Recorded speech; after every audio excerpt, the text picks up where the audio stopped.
Thank you. So like you said, this is my first time presenting, but I didn't go so bad this morning, so I think I can do a pretty good job tonight too. A note before we begin, how the U.S. economy pieces together the components needed to bounce back from a 6-year policy of zero interest rates. So that's the longest time we've gone with a zero interest rate policy, about 2009 to today. Corporate earnings growth continues to search for that spark to ignite equity advances, and how we expect to bounce back from a lackluster start of the year. A couple themes. Central bank watch, Fed rate hike. It's been a big deal for several years now. Diversification, always important for your portfolio, as well as the bull market to continue. So the U.S. economy growth rate is very important for performance in the market. We started out slowly on the year, primarily due to energy, oil. Everyone knows that the price of a barrel of oil has gone down significantly, as well as the strengthening of the U.S. dollar. That doesn't bode well specifically for the growth of the U.S. economy.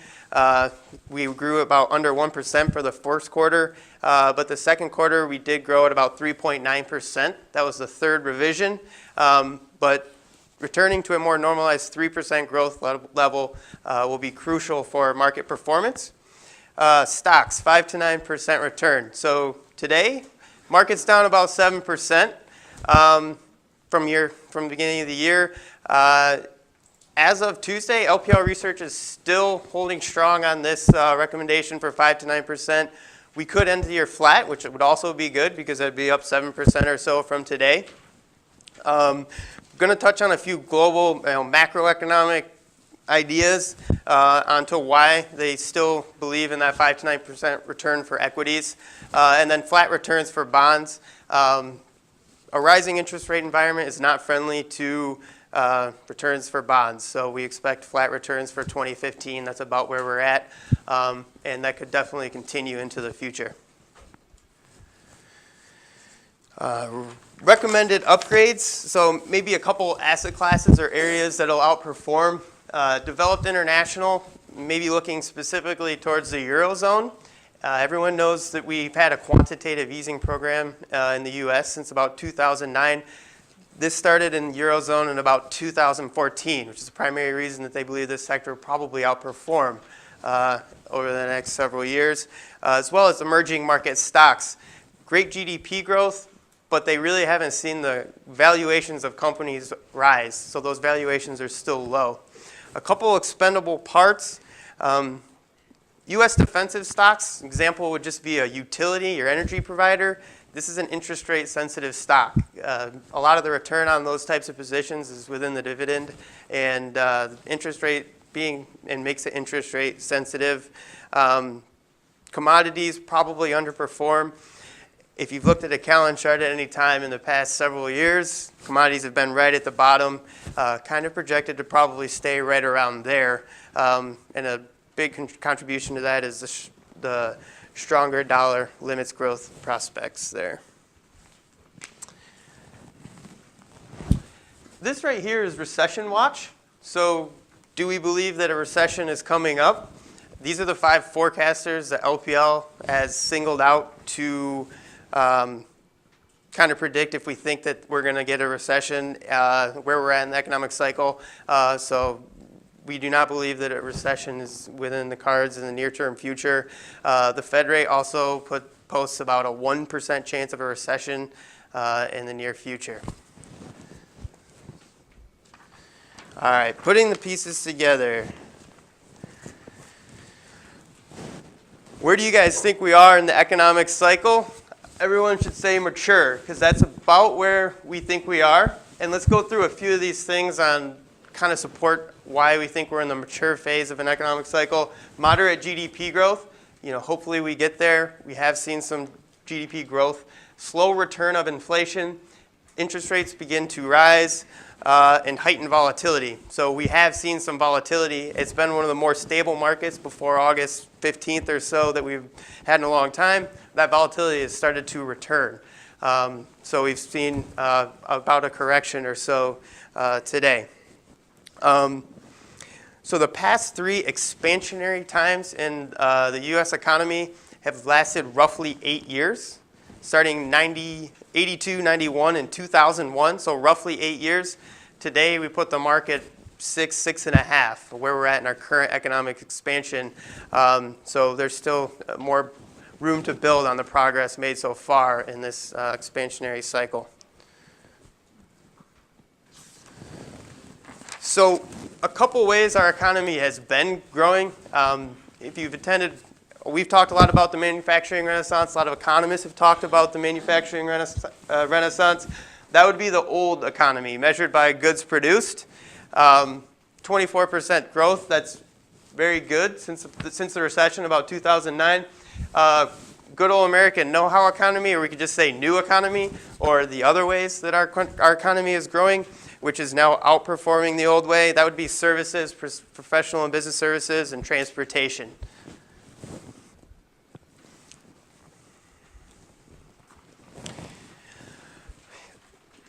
We've been in a disinflationary environment as well for a while, so we still have had inflation, but it's just going down, so maybe 2% to 1.5% to 1%, so disinflation. We still have some inflation.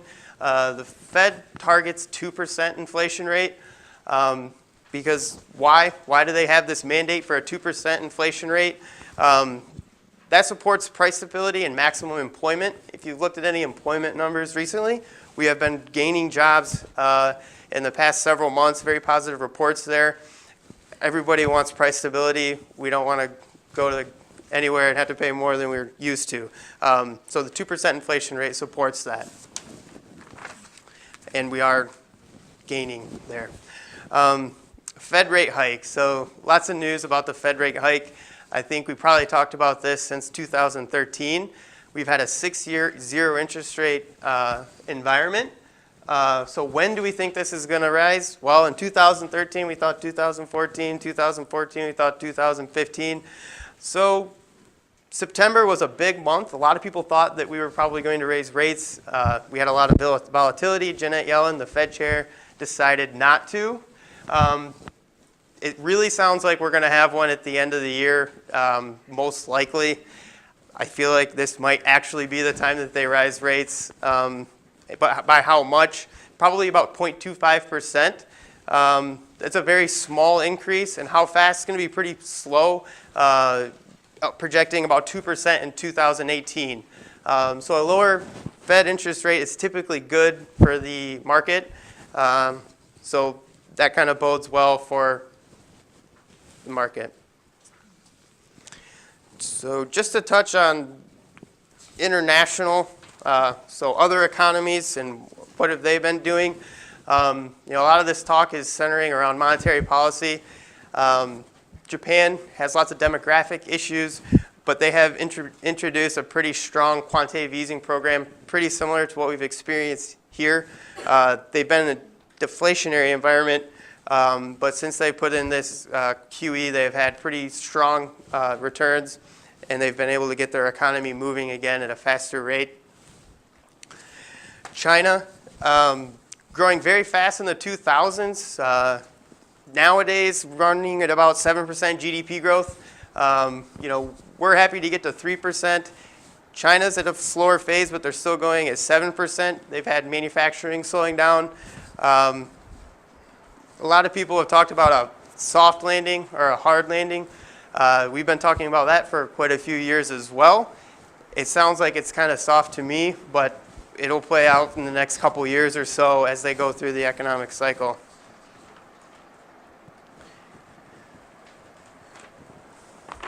Kind of touched on this already. The Eurozone has implemented a quantitative easing program to get the economy going, to get money to move into other people's hands, to exchange hands. This is good for the returns for developed markets, all the countries in Europe. So that's why we would expect to see the economy growing at a faster rate in the next few years. Emerging market economies growing faster than developed markets. This has been the case for quite a few years. We want to see, this is primarily driven by policy reforms and favorable demographics, a lot more young people in emerging market economies. And then to sum things up, kind of tie together monetary policy as well as the economic cycle. On the left here, we have a tighter monetary policy, and on the right here, we have a looser policy. So this first quadrant we could say is maybe mature, or the U.S. kind of in a mature. This would be aging, recessionary. This would be a growing economy. Let's just take a look first at the U.S. We're all most familiar with the U.S. U.S. in 2012, we had a pretty loose monetary policy.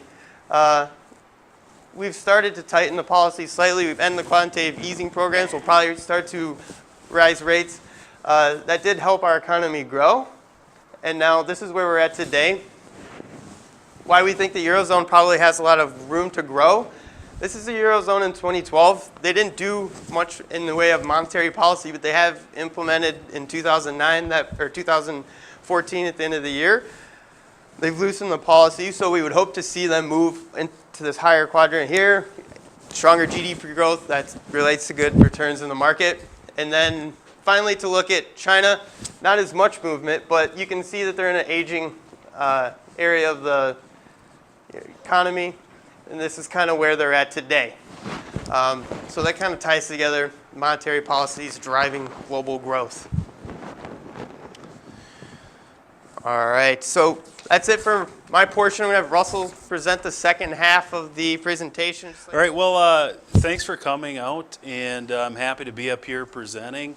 Let's get into, we're going to go into some more details regarding the stock market and the bonds, and some valuations, some things like that. So it says right here on this slide, stocks on track to produce desirable year-end returns.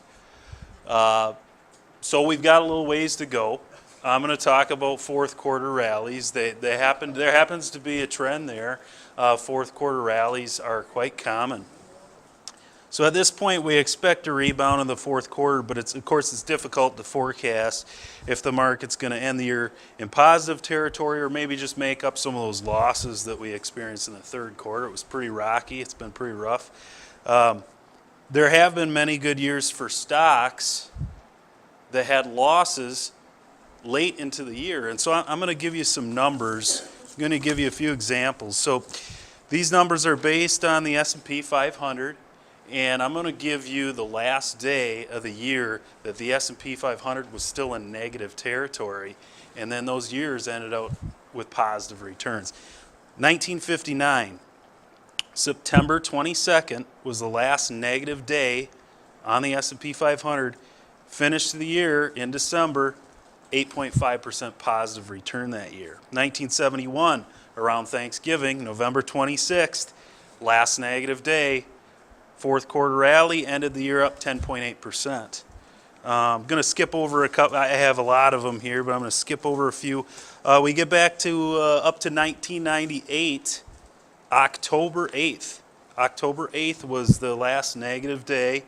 That year, the stock market, measured by the S&P 500, was up 26.7%. I just moved out of the house, and I was a little younger back then, and so I don't remember much about the stock market. But 2004, October 26th was the last negative day, ended up 9%, and then let's skip up to the most recent one. So just in 2010, September 10th, and S&P ended up 12.8% that year. So I just want to give you some of those examples so that you can see there can be quite a bit of movement in a fairly short period of time towards the end of the year, as long as those fundamentals are in place. So we're going to talk a little bit more about some of those. So one of those drivers of stock growth is certainly earnings. If the earnings are good, that's going to be a catalyst for price appreciation on the share price. So if we take a look at those earnings that have been coming out this year and we pull out energy, doesn't look too bad. Now, as you all know, energy's gotten demolished. The price of oil has just been obliterated. But we take that out, and it doesn't look so bad. We actually have some pretty good earnings this year. Low oil prices have been a significant drag on the energy sector, and those earnings are expected to drop 56% in 2015.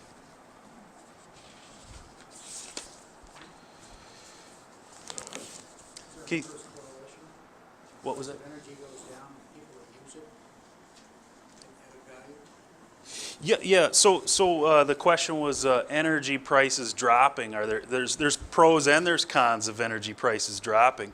Now, a lot of mutual funds, a lot of large cap mutual fund companies are probably going to have your Exxon Mobils and a lot of those energy companies in there. So that's going to put a drag on the earnings of those companies. But as far as manufacturing, lower energy prices are good for manufacturing because you use energy in manufacturing. It's also good for consumers because we all have to buy gasoline and we have to get around, travel, the price of fuel for, airlines, that comes down as well. Takes a while for it to trickle into the market because we're talking about crude oil prices, and there is a little bit of separation between that and, refined products like gasoline and jet fuel, but there's pros and cons of those cheap energy prices. Some volatility around the first Fed rate hike in an economic cycle is normal. So this chart's showing the performance of the S&P 500 around the 9 initial rate hikes after the end of each recession since the end of World War II, and highlighted 1983, 1994, and 2004. The S&P 500 did move higher 5 out of the 9 times, 3 months after the initial rate hike. And then that performance improved over time. So for instance, the S&P 500 increased 7 out of 9 times over the following 6-month period after that initial rate hike. And that average gain was 4.2%. We don't think that if the Fed does hike that rate up by that 25 basis point mark, we don't think that that's going to be a substantial risk to stock market gains for the balance of the year. We just don't see that. Okay, valuations. So another thing that is going to determine whether the stock market continues to go up or can stall out. It can also have an effect on momentum if it's moving up, are the valuations. If stocks get too expensive, then that's going to hamper the upward mobility. Now this is data from the end of May, so this is a little bit old here. It's showing that it's just above the average. Actually, we're slightly below the average since the post-1980 average. I checked the numbers, and as of towards the end of the month of September, PE ratio is 16.3. So 1980 to present, that's considered the modern stock market era. And so the takeaway from this slide, stocks are not overvalued. They're just not overvalued right now. So that bodes well. So putting it together, how to invest. Green is good, red is bad. So large cap U.S. stocks up there on the list, cyclical growth stocks, emerging market stocks, developed international. I think Scott might have mentioned U.S. defensive stocks not as good. And so an example of that would be utilities. Interest rate sensitive stocks, I could give you an example of like home builder stock, home builders. And so as interest rates rise to a certain threshold, then they tend to not grow as much because that's going to have an impact on mortgage rates. Another type of stock that's going to be interest rate sensitive is going to be companies with high levels of debt. High levels of debt. That's going to impede them from borrowing money as easily. It's going to cost them more to borrow money. So, okay, now we're going to take a look at the bond market. As a general theme, they're going to be fairly flat. There's going to be some opportunities that are better than others. They're going to stick out a little bit, but as a whole, bond returns, not as exciting.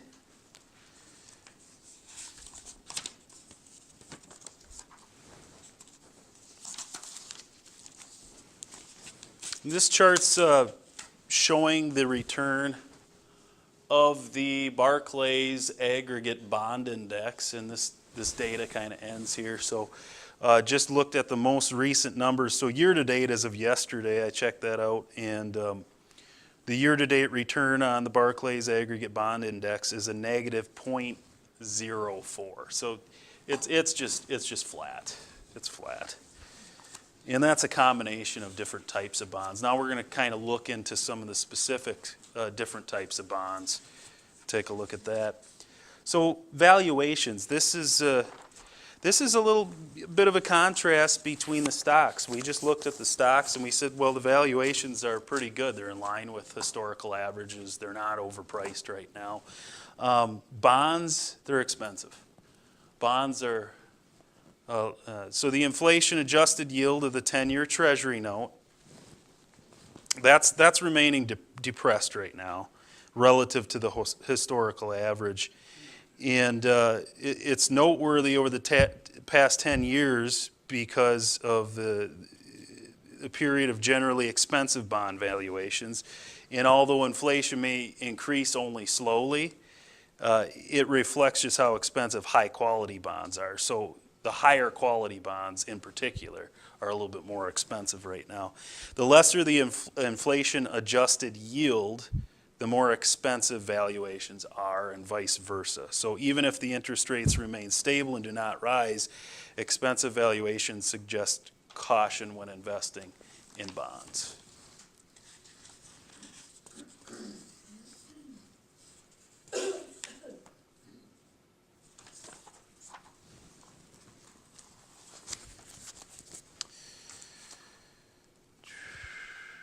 Here we go. Okay, so this chart is showing the difference between the Fed projection of hiking interest rates and what the market is anticipating.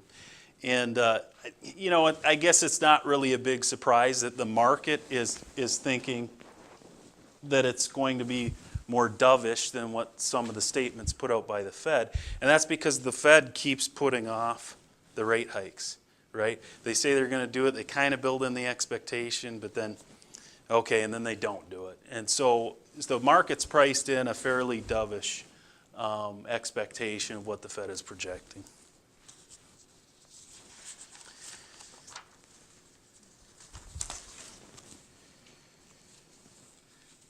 Okay, U.S. Treasuries don't look that attractive to us, because the yields seem like they're low. Right now it's 2.06 10-year Treasury.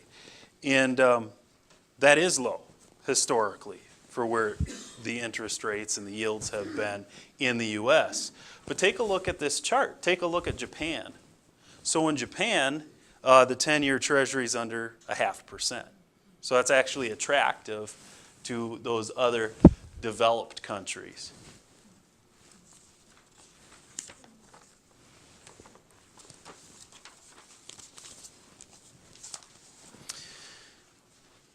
So in an environment of low returns, higher yielding investments should remain the focus. You're going to have to get the yield from somewhere. The interest rates are low.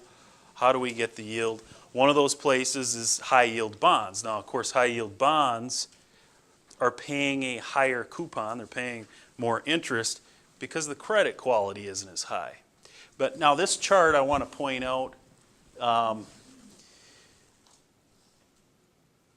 the yield spreads between high yield bonds and the treasuries have contracted. So the gap in between.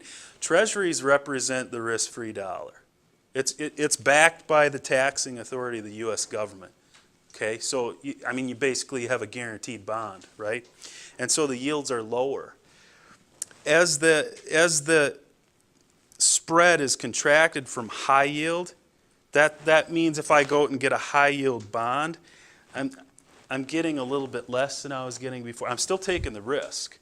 So that's why we say there's still some caution. We're not saying don't invest in high yield bonds. That's actually one of the probably better places to be, looking at the overall bond landscape. But the spreads have compressed a little bit.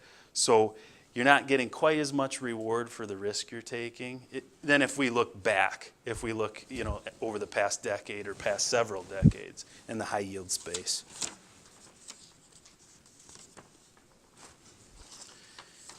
Municipal bonds are going to be a little bit of an exception as far as a valuation standpoint. So munis are still attractive as far as valuation. And they lagged their taxable counterparts over the first 5 months of 2015 as measured by the Barclays Municipal Bond Index. And that returned 0.5% over the time period compared with 1.2 for the Barclays Aggregate Bond Index. But the silver lining is that the valuations are more attractive. So we're finding some opportunity still in municipal bonds.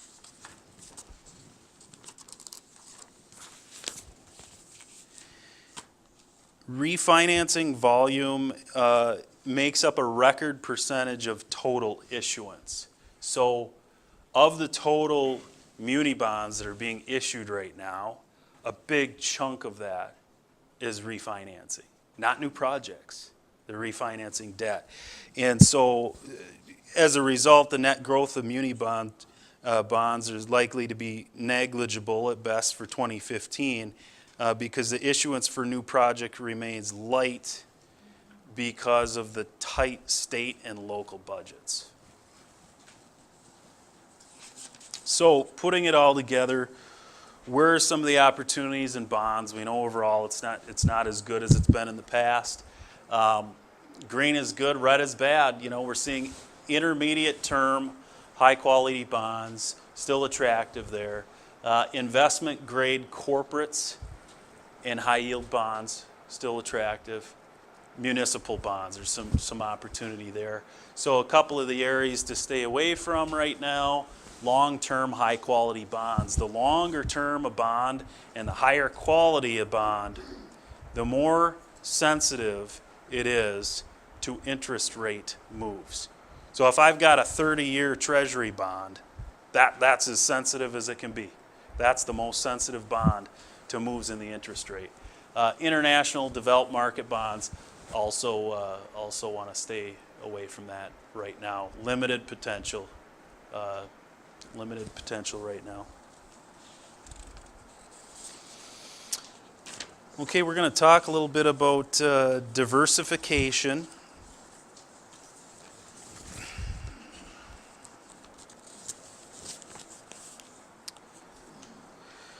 So everybody knows that it's best not to put all your eggs in one basket, right? We've all heard that saying before. And diversification is going to reduce overall volatility and risk and give you more stable returns over time. However, diversification doesn't always pay off in short little segments of time, right? Because one area might do better than another, but you're taking a little bit of everything to try to smooth it out. So this is showing the diversification benefit / penalty, and so you see it's kind of down right here. So what's a penalty? What's a diversification penalty? Well, most portfolios are going to have what we would say in the industry is a core holding. The core holding, or what's going to make up the bulk of your portfolio as far as the equity side, it's going to be U.S. large cap stocks. That's going to be the most stable part. And then you add to that. You might add some alternative investments. You might add some emerging markets. Maybe you add some real estate or some different things to help you diversify the portfolio. But the bottom line is the S&P 500 has done really well as of late. And I mean, as a matter of fact, in 2013, the S&P 500 was up about 33%. About 33%.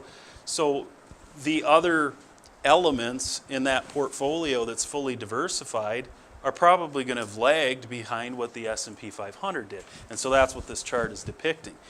When you spread it out over a longer period of time, diversification makes sense. So just because we're seeing something jump out in front for a shorter period of time, we don't want to throw diversification out the window.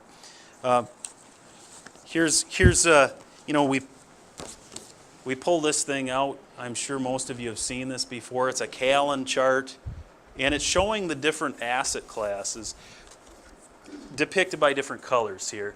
One of the things that stands out to me, and we show people when they come in, is oftentimes the top performing asset class one year, maybe it's a couple years in a row. The very next year, it's right down at the bottom, and it's the worst performing asset class. They rotate, and so that's why we want to spread it out and be diversified. So the next couple of slides I'm going to skip over. There's some more information. I've included that for your benefit if you want to dig in and get some more detail. One of them talks a little bit more about correlation.